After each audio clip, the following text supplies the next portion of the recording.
In this chapter, we discuss this grains 10 plant dye pigments.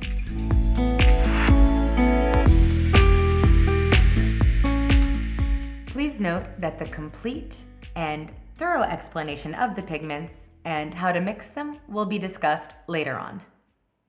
The first pigment is Sahara. This is a yellow blonde that achieves golden reflex. Honey is the second yellow pigment, which is a more coppery blonde.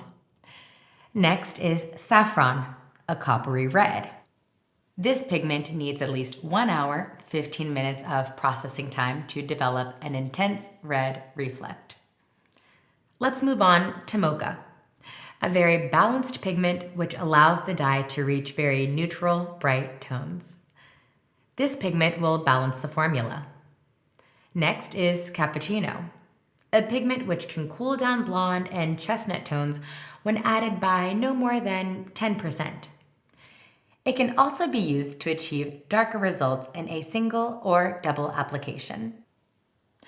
The pigment Brownie neutralizes and darkens moderately and helps to keep the warm reflex in darker tones.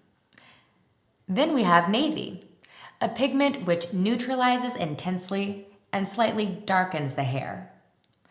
Black Forest has the opposite effect. It darkens intensely and slightly neutralizes the formula. In between these two, we have Black Pepper, a pigment which darkens and neutralizes in a very balanced way. The last pigment is Neutral, which will not color the hair during the first 20 to 30 minutes of processing time. It can be used on its own to treat the hair, or mixed in with other pigments to soften the intensity of the pigmentation.